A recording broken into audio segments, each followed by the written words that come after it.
우리의 소원은 통일, 꿈에도 소원은 통일, 이 생명 다하여 통일이여 오라. 우리 어렸을 때 정말 귀가 따갑게 들었고 제가 지금도 이렇게 암송하듯 세뇌 교육을 받았던 통일의 노래입니다. 소원이 있다는 것은 참 좋은 거예요. 그래서 우리가 그냥 학교에서 열심히 가르쳐서 조회 때마다 불렀던 노래라기보다 사실 간절한 마음으로 부르기도 했습니다. 특히 저같이 실향민의 자손으로 태어난 사람들은 진짜 북한에 한번 가보고 싶거든요. 그래서 통일이 됐으면 좋겠다는 그런 간절한 마음이 있어요. 세월이 많이 흘러 이제 일가 친척들이 정말 만나기 어려운 그런 환경 가운데 되었다 할지라도 정말 우리가 그 한민족이 하나 되는 그 나라를 꿈꾸는 것 참 좋은 것입니다. 지금 당장 이루어지지 않는다 할지라도 희망이 있는 것 좋은 거죠. 그래서 오늘 삶에 그것이 우리에게 영향을 끼치기 때문에 꿈이 없는 사람보다는 꿈이 있는 사람이 훨씬 더 활기차게 살아갈 것입니다.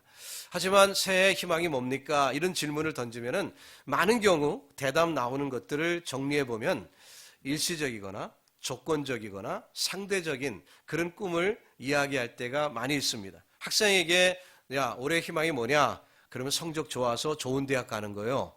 그런 건 뭐지요? 다 희망적인 얘기들이 좀 상대적이거나 일시적이거나 조건적인 그런 경우들 아니겠습니까? 젊은이들에게 소망이 뭐냐 물어보면 좋은 직장 혹은 좋은 사람 만나서 결혼하는 것, 뭐 이런 것들 이야기하곤 해요. 그러니까 결국 이 부나 명예 혹은 권세, 뭐 행복의 조건들, 뭐 이런 것들을 우리가 흔히 희망이라고 얘기를 합니다. 근데 성경에서는 이런 모든 것들을 다 허무한 것이라고 가르쳐 주고 있습니다. 그런 의미에서 이런 것들은 참 소망, true hope은 될 수가 없는 거죠. 참 소망이 되려면은 이렇게 일시적이거나 조건적인 것은 참 소망이 될 수 없는 것 아니겠습니까? 자, 참 소망이 되기 위해서는 시대를 초월해야 되겠죠. 그러니까 10년 전에도 소망이고 100년 전에도 소망이어야 참 소망이 될 수 있는 거죠. 또 상대적이지 않아야 참 소망입니다. 다시 말하면 북한 사람에게도 소망이고 남한 사람에게도 소망이어야 그것이 진정한 소망이지 한쪽 나라 사람들에게만 국한된 소망이라면 그 소망을 참 소망이라고 이야기할 수 없는 거죠. 다윗은 시편 39편 7절에서 이렇게 얘기했습니다. 주여 내가 무엇을 바라리요? 나의 소망은 주께 있나이다. 이렇게 얘기합니다. 다윗이 생각했던 소망들이 많이 있었겠죠. 그러나 그 소망들이 허무한 것을 깨달았던 다윗은 진정한 소망은 주님 안에 있습니다. 주님께 소망을 두어야 제대로 된 소망이라고 그렇게 고백을 한 것입니다. 오늘 본문에서 3절 말씀해 보니까 찬송하리로다 우리 주 예수 그리스도의 아버지 하나님이 중략하고 우리를 거듭나게 하사 산 소망이 있게 하시며 라고 말했습니다. 생략에서 직접 얘기해 보면 하나님이 산 소망이 있게 하셨습니다 라고 얘기하는 거죠. Living hope, 살아있는 소망은 하나님만이 주시는 것입니다 라고 얘기하는 것입니다. 그렇습니다. 세상에는 산 소망이 없습니다. 세상에서 말하는 대부분의 소망은 유한한 것입니다.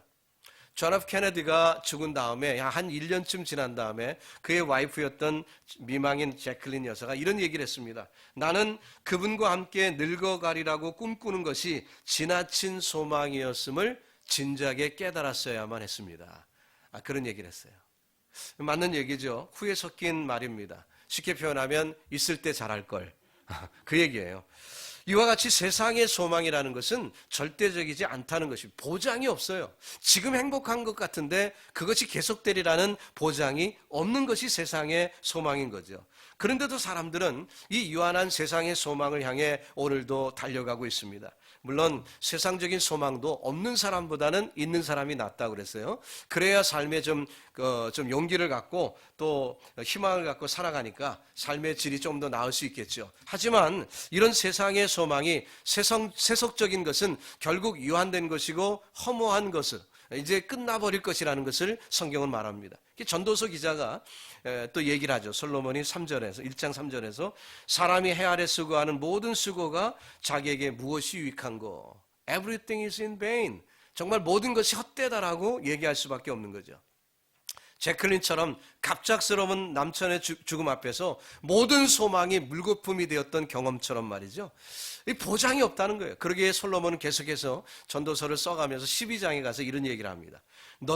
너는 청년의 때 곧 곤고한 날이 이르기 전 나는 아무 낙이 없다고 할 해가 가깝기 전에 너의 창조자를 기억하라, 이런 말씀을 남겼습니다.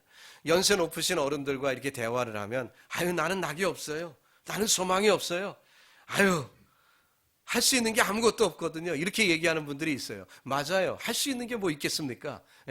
근력도 딸리고 재물도 그렇고 무슨 활력이 있는 것도 아니고, 그러니까 낙이 없다, 소망이 없다, 그런 말씀을 하는 것 이해는 갑니다. 세상적으로는 맞는 말이에요. 그런데 성경이 뭐라고 얘기했습니까? 그렇게 말하기 전에 창조주를 만나라, 그렇게 말씀하고 있습니다. 그런 말이 나올 수밖에 없다는 거예요. 세상의 삶이라는 것은 어차피 허무한 것이고 나이를 먹다 보면 할 수 있는 것이 아무것도 없으니 결국 나는 낙이 없다라고 말할 그런 날이 오고야 말 것이라는 거죠. 이미 오신 분들도 계세요. 자, 그런데 그런 시간이 오기 전에 창조주 하나님을 만나라. 왜? 창조주 하나님 만나면 소망이 있으니까. 창조주 하나님 만나면은 낙이 없다는 말이 아니라 소망이 있다라고 말할 수 있으니까, 여전히. 그러니까 소망을 바라보라고 그렇게 말씀하고 있는 거예요. 여러분, 세상의 화려한 소망은 결국 쓰디쓴 결과만을 가져올 것입니다. 그러나 하나님 안에서 발견한 소망은 산 소망인 줄로 믿습니다. 여러분, 영원하신 하나님이 친히 성도의 산 소망 되신다고 말씀하고 있어요. 그래서 우리가 그 하나님 앞에 기쁨으로 나아가는 것입니다. 시편 43편 4절에 보니까 나의 극락의 하나님께 이르리이다. 나의 극락의 하나님께 이르리이다. 5절 말씀에 보니까 내 영혼아 내가 어찌하여 낭망하며 어찌하여 내 속에서 불안하여 하는고 너는 하나님을 바라라. 나는 내 얼굴을 도우시는 내 하나님을 오히려 찬송하리로다라고 말씀하고 있습니다. 이 극락이라는 단어는 불교 용어인지 않았는데 이미 성경에 다 기록된 말씀이에요. 그렇습니다.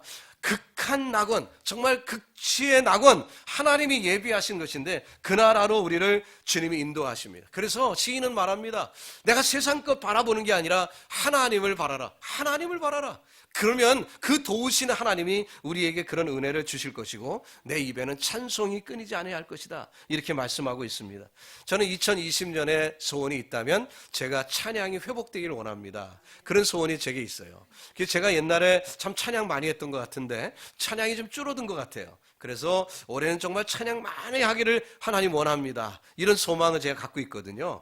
여러분에게는 어떤 소망이 있습니까? 정말 이 시인의 고백처럼 오히려 찬송하리로다. 때로 삶이 힘들고 어려워도 찬양의 능력으로 세상을 극복하는 축복의 성도들이 되기를 주님의 이름으로 축원합니다. 하나님이 소망인 자는 염려, 걱정할 필요가 없죠. 그 모든 걸 극복할 수 있습니다. 로마서 15장 13절에 있는 말씀을 보니까 소망의 하나님이 모든 기쁨과 평강을 믿음 안에서 너희에게 충만케 하사 성령의 능력으로 소망이 넘치게 하시기를 원하노라 바울은 얘기했습니다. 바울이 깨달았을 때 결국 하나님은 어떤 하나님이냐? 소망의 하나님이라는 거예요. 우리에게 소망을 주시고 소망을 실현시키는 하나님이시라는 거죠. 그 하나님을 믿고 나아가면 마음에 피스, 평강이 우리에게 임한다는 것입니다. 그래서 그 소망이 넘치기를 바란다는 그런 기도를 갖는 거죠. 여러분과 저에게도 하나님을 믿음으로 우리의 소망이 확실해지는 축복을 누릴 수 있기를 바랍니다. 하나님께서는 내세뿐 아니라 오늘 우리의 삶에도 그 소망이 나를 이끌기를 주님은 원하십니다. 우리 성도들이 기쁨과 평강을 누리며 살기를 주님은 원하세요. 그래서 이 소망을 그냥 미래적인 시제에만 놓고 바라만 보는 것이 아니라 오늘 내게 이루어진 줄 믿고 그 삶에 확인하며 살기를 주님은 원하신다는 것입니다. 제가 종종 하는 표현이지만 천국을 끌어당겨서 오늘 누리며 사십시오, 이런 말씀을 종종 합니다. 천국은 죽으면 가는 곳이다, 이렇게만 생각하지 마시고, 그건 맞는 말이에요. 하지만 그렇게만 생각하지 마시고 오늘 나의 삶에 천국을 누리시기를 예수님의 이름으로 축원합니다. 어떻게 그렇게 할 수 있을까? 오늘도 좀 더 구체적으로 말씀을 생각해 보려고 그래요. 이 성도의 궁극적인 소망은 사실 하나님 자신에게 있습니다. 하나님이 없으면 이 소망은 아무런 의미가 없어요. 천국이 있으면 뭐합니까? 하나님이 안 계시면 의미가 없는 거예요. 사실 천국이라는 로케이션보다도 사실 천국의 의미는 하나님과 우리가 함께 한다는 것입니다. 그래서 하나님과 동행한다는 게 더 깊은 그런 의미가 있는 건 아니겠어요? 이 고향이라는 단어가 있죠. 예. 우리가 한국이나 이제 내 고향에 가끔씩 방문해 보고 싶은 그런 마음이 있는데 한국 가보셔야 다 후회하시죠. 왜냐하면은 다 개발이 돼 갖고요. 옛날에 내가 살던 집 다 없어졌고요. 여러분 아마 저나 여러분이나 다 똑같을 것입니다. 내가 시골에서 자치기 하고 놀던 그런 곳은 이젠 없어요. 그러니까 고향의 의미는 그런 의미보다는 어떤 의미가 있냐면은 사람이에요, 사람. 내가 사귀던 사람, 내가 알던 사람, 옛날에 만났던 사람, 예, 그 사람을 만나는 것이 고향의 의미가 되었죠, 요즘은. 그렇다는 얘기는 결국 이 천국에 대한 것도 마찬가지입니다. 천국과 나와의 관계 속에서 그 고향이라는 개념은 정든 사람을 만나는 것이지 더 이상 로케이션의 의미는 이제 사라졌어요. 그러면 천국이라는 것도 로케이션으로 생각하는 것은 어리석은 것입니다. 천국은 하나님과 함께하는 거예요. 임마누엘입니다. 그것이 천국이에요. 그렇기 때문에 예수님이 이 땅에 오셨을 때 천국이 이미 임한 것입니다. 그리고 그 천국이 지역적으로 이루어지는 것이 우리가 죽은 후에 가는 것이죠. 그래서 여러분과 제가 그분과 가장 사랑하는 분과 함께 나누는 그 모습이 가장 귀한 거예요.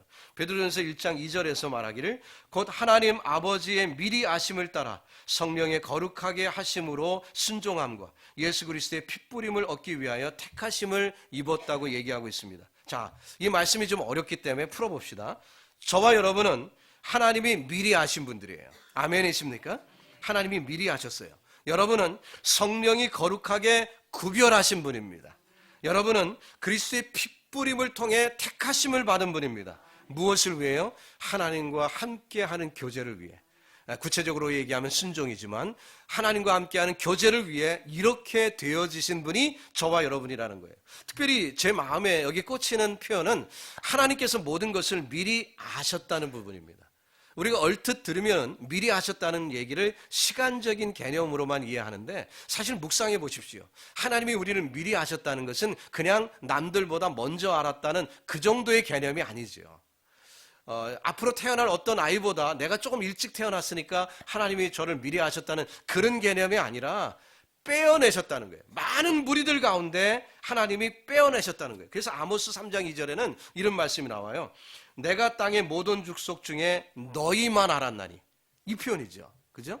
너희만 알았나니.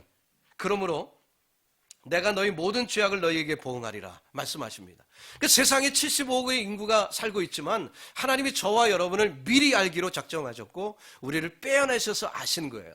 우리가 태어나기도 전에 주님은 우리를 미리 아신 것이고 저와 여러분이 오늘에 있기까지 주님이 우리에게 사랑을 베푸시고 때가 되어 우리를 불러내셨고 하나님의 자녀로 삼으신 줄로 믿습니다. 그래서 이 미리 하셨다는 것은 특별한 은혜입니다. 여러분과 제가 뉴욕에 와서 이렇게 만난 것 같지만 하나님은 우리를 미리 아셨고 우리를 자녀 삼아 주신 줄로 믿습니다. 그 이야기가 어떻게 이루어졌다고요? 복음으로 이루어졌다고 베드로는 말하고 있습니다. 8절 말씀해 보니까 예수를 너희가 보지 못하였으나 사랑하는도다. 이제도 보지 못하나 믿고 말할 수 없는 영광스러운 즐거움으로 기뻐하니 믿음의 결국 곧 영혼의 구원을 받음이라 했습니다. 12절에 보니까 이것은 하늘로부터 보내신 성령을 힘입어 복음을 전하는 자들로 이제 너희에게 구한 것이요 천사들도 살펴보기를 원하는 것이니라 했습니다. 말씀을 좀 더 깊이 보겠습니다. 베드로가 보기에는 성도들이 너무나 기특하게 보였던 것 같습니다. 그렇기 때문에 자신은 예수님과 동고동락하면서 수많은 기적의 역사를 체험하면서도 간신히 믿게 되었는데 대부분 성도들은 주님을 보지 못하고 주님을 믿거든요. 그 모습을 보니까 기특한 거예요. 기특한 거예요. 여러분 입장을 한번 바꿔놓고 생각해 보세요. 얼마나 기특한지 몰라요. 자기는 예수님과 3년 동안 동고동락하면서도 십자가 앞에서 예수님을 부인하고 막 이렇게 참 그 실수도 하고 넘어지기도 하고 또 한때는 예수님이 부활하셨는데도 나는 그냥 물고기나 잡으러 갈래. 그렇게 예수님의 마음을 아프게 했던 베드로였는데 이 사람들은 예수님의 콧배기도 안 보고도 예수님을 믿는 거예요. 그러니까 베드로가 생각할 때 얼마나 기특합니까? 그래갖고 오늘 기특해서 얘기를 하는 거예요. 니들은 어떻게 된 게 예수님을 만나보지도 않고 복음을 받아들이니? 나는 뵙고도 이렇게 간신히 복음을 받아들였는데 너희들은 어떻게 뵈지도 않고 이렇게 받아들일 수가 있니? 이렇게 지금 얘기하고 있거든요. 그러면 오늘날 베드로가 우리에게 얘기한다면 우리는 더 기특해 볼 거예요. 야, 코리안, 니들이 어떻게 예수님을 믿니 도대체? 야, 얼마나 기특해하니? 이렇게 아마 베드로 사도가 우리에게 얘기할 줄로 믿습니다.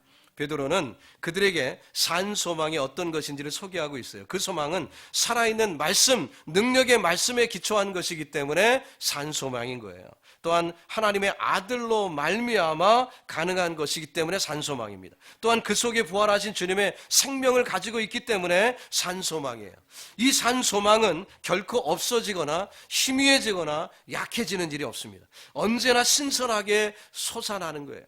여러분, 가전제품이나 이런 것이 클리닝을 해야 또 쓸 수 있는 그런 물건들이 있잖아요. 그런데 어떤 물건들은 요즘 나온 것들은 셀프 클리닝 모드가 있습니다. 그래서 혼자 지가 깨끗하게 하는 그런 모드가 있는 가전제품들이 있어요. 그래서 그 버튼을 누르면 지가 알아서 그 노폐물들을 다 닦아내고 그리고 이제 새로운 것을 생성해내는 그런 것들이 있더라고요. 참 그 신기한데 사실 이 성령의 공급은 셀프 클리닝 모드가 있어요. 우리에게 살아있는 소망이 되기 위해서는 이게 물이 고여 있으면 썩잖아요. 계속 공급받아야 살아있는 건 아니겠습니까? 그래서 이 소망은 한때 주어지고 끝난 게 아니에요. 하나님이 주신 소망이 living hope가 되기 위해서는 계속 살아나야 합니다. 그래서 하나님이 주시는 소망은 천국의 소망이 나 구원받을 때 천국 가 하고 끝나버리는 것이 아니에요.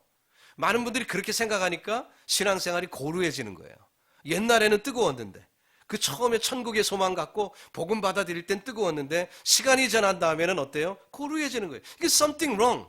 그렇지 않습니다. 여러분, 날마다 체험되는 것이 산 소망인 줄로 믿습니다. 살아있는 소망이기 때문에 우리가 계속 셀프 클리닝 모드처럼 자꾸 그것이 새로워지는 것이 축복이에요. 그래서 한때 받은 은혜로 사는 것이 아니라 우리가 날마다 새로운 은혜를 체험해야 할 줄로 믿습니다.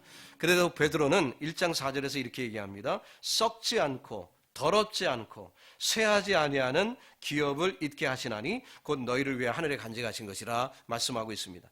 베드로는 이것을 유업 혹은 기업, inheritance라고 얘기했습니다. 우리가 주님으로부터 받은 거예요. 근데 이것의 특징은 첫 번째, 썩지 않는다고 그랬어요. 세상의 모든 것은 썩어도 하나님이 우리에게 주신 소망은 썩지 않는다고 했습니다. 플라스틱이 아무리 안 썩는다고 해도 1000년쯤 지나가면 썩어요. 그렇지만 어때요? 하나님이 주신 소망은 썩지 않습니다. 두 번째로 더러워지지 않습니다. 세상의 모든 물건들은 가만히 놔도 더러워져요. 먼지가 쌓이거나 낡고 더러워집니다. 그러나 산 소망은 늘 새롭기 때문에 낡지 않습니다. 더러워지지 않습니다. 세 번째로 쇠하지도 않습니다. 아무리 견고한 성도 시간이 지나면, 세월이 지나면 허물어지게 돼 있어요. 쇠해집니다. 아무리 강한 육체도 쇠하게 되어 있어요. 그러나 하나님의 주신 기업은 쇠하지 않습니다. 쇠하지 않아요. 자, 이러한 비교들의 공통점이 하나 있죠. 썩는다, 더러워진다, 쇠한다, 다 무엇과 관계가 있냐면 시간과 관계 있는 거예요. 그렇죠? 시간이 지나면 더러워지고 썩어지고 쇠하잖아요. 그러니까 산 소망은 시간을 초월하는 것입니다. 그러니 하나님만 주실 수 있죠. 세상에 누가 시간을 극복할 수 있겠습니까? 하나님만이, 즉 시간을 우리에게 주신 분만이 시간을 극복할 수 있는데 바로 이것과 관계 있는 거예요. 근데 산 소망은 영원한 하나님이 다스리시는 공간에, 시간에 그 모든 것이 달려있는 것이기 때문에 하나님만이 산 소망의 주인공이십니다. 그리고 이 소망은 그렇기 때문에 하나님만이 보장해 주시는 거예요. 여러분, 저와 여러분이 어디 그 여행을 가려면은 호텔을 예약을 하잖아요. 숙소를 예약하려면 레저베이션 할 때 컨포메이션 넘버라는 걸 줍니다. 그러면 서로의 약속을 위해서 어떤 넘버를 주면은 내가 이 호텔을 예약했다는 확신을 갖는 거예요. 그리고 그 컨포메이션 넘버는 여러분이 꼭 간직해야 됩니다. 어딘가 꼭 기록해 놨다가 호텔에서 딴소리하면 그걸 딱 내놔야 돼요. 제가 그런 경험이 있어요. 여러 번 이제 호텔을 이제 예약하고 또 가서 묵고 그랬던 경험이 있는데 한 번은 딱 카운터에 갔는데 제 이름이 없다는 거예요. 레저베이션이 안 됐다는 거예요, 그날. 깜짝 놀라갖고 제가 뒤적뒤적 컨포메이션 넘버 적은 거를 딱 보여줬습니다. 그랬더니 이 클러크가 이제 이렇게 두들겨보고 막 하다가 얼굴이 빨개지더니 매니저를 부르더라고요. 매니저가 안방에 있다가 딱 나오더라고요. 그래서 쓱 쳐다보고 그러더니 Sir, I'm very sorry 하면서 저한테 어떻게 하냐면요. 저 펜트하우스, 저 꼭대기 방에 2베드룸짜리 호텔, 그 스퀘어피트가 한 900스퀘어피트 정도 되는 호텔 방을 공짜로 줬습니다. 야, 이 컨포메이션 넘버 갖고 있는 게 얼마나 좋은지 몰라요. 그분들이 꼼짝 못하고 당한 거죠. 왜냐하면은 이 보장이니까. 제가 만약에 그 넘버를 킵하지 않았으면은 그 사람들이 없대는데 제가 뭐라고 하겠어요? 보장이 없잖아요. 그냥 내 입이 보장이, 내 기억력이 보장입니까? 이런 거 그 사람들이 안 믿어줘요. 그러나 넘버를 딱 제공하니까 꼼짝없이 해주더라고요. 그것도 이상으로 해주더라고요. 하나님이 보장이 되시는 줄 믿습니다. 하나님이 컨포메이션 해주시는 거예요. 그래서 우리가 믿음으로 나가는 거예요. 본문 5절에 보니까 너희가 믿음으로 말미암아 하나님의 능력으로 보호하심을 입었나니 You are protected by the power of God. 하나님의 능력으로 우리가 보장을 받았다는 거예요. 우리가 산 소망이, 하나님이 주신 소망이, 저 천국이 보장이 되어 있는 거예요. 그렇기 때문에 우리가 누릴 수 있는 것입니다. 자, 누구의 보호라고 했습니까? 하나님의 능력의 보호하심이에요. 이것은 군사 용어입니다. 경호한다는 뜻이에요. 방패로 막아준다는 것입니다. 꼭 지켜줄 거라는 거예요. 그리고 시제를 제가 찾아봤더니 우리말에는 현재라고 되어 있지만 그 원어에는, 헬라어에는 진행의 뜻을 갖고 있어요. 계속해서 보장해 주시는 거예요. 옛날에 보장해 줬잖아가 아니라 계속해서 보장해 주시는 거예요. 오늘도 보장해 주시고 내일도 보장해 주시고 과거에도 보장해 주셨고 지속적으로 보장해 주시는 줄로 믿습니다. 지금 잠시 힘들고 어렵다 할지라도 견디는 거예요. 보장된 미래가 있기 때문입니다. 그래서 베드로전서 1장 6절 이하에는 그러므로 너희가 이제 여러 가지 시험을 인하여 잠깐 근심하게 되지 않을 수 없었으나 오히려 크게 기뻐하도다. 너희 믿음의 시련이 불로 연단하여도 없어질 금보다 더 귀하여 예수 그리스도에 나타나실 때에 칭찬과 영광과 존귀를 얻게 하려면 말씀하고 있습니다. 베드로는 곧 이어 닥칠 로마의 핍박을 생각하고 있습니다. 네로의 박해가 다가올 것을 직감하고 있습니다. 각지에 흩어져 있던 교회들이 핍박을 받으면 곤란한데 그들이 이 산소망으로 담대히 승리할 것을 지금 격려하고 있는 거예요. 여러 가지 시험이라고 했습니다. 시험이 많다는 거죠. 가지각색이죠. 시험은 다양하게 옵니다. 잠깐 근심하게 되지 않을 수 없다고 그랬어요. 근심 있다는 거죠. 예, 우리가 건강이 위협받으면 근심 생기죠. 경제적으로 어려우면 근심이 있을 수도 있어요. 그러나 이것이 뭐예요? 시간적으로 잠깐이라는 거예요. 잠깐.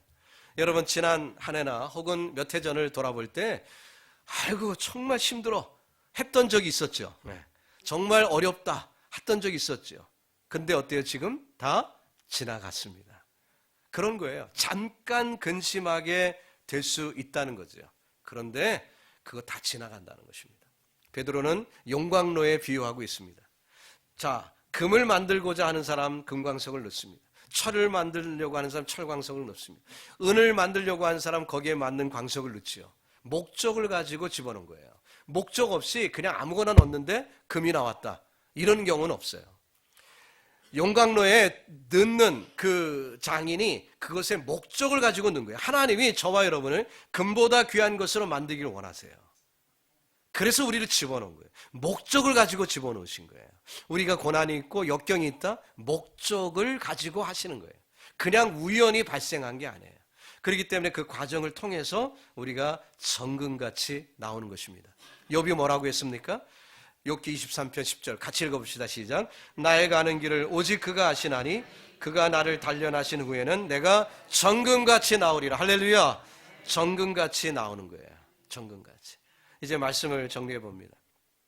세상의 모든 소망은 변질이 됩니다. 시간이 지나면 없어지거나 의미가 없어지는 때가 많습니다. 그러나 하나님이 주신 산소망은 영원하고 절대적인 줄로 믿습니다. 하나님이 친히 이 소망의 보장이 되신다고 했어요. 우리가 다른 것 의지하는 것이 아니라 하나님을 바라보는 것입니다. 그리고 산소망이신 예수께서 친히 이 모든 일을 이루시기 때문에 우리가 믿음으로 하루하루 걸어가는 것입니다. 오늘 때로 고난이 있고 역경이 있다 할지라도 그것은 잠깐뿐이고 우리가 영원한 소망 붙들고 살아갈 때 하나님이 그 은혜 주시고 이 소망은 반드시 저와 여러분의 삶 가운데 이루어집니다. 그러기에 그 소망을 이룬 것처럼 오늘을 살자 이거예요. 그것이 지혜입니다. 그 소망이 이루어진 것처럼 살아가자는 거예요. 하나님의 은혜 누리기를 주 예수님의 이름으로 축복합니다.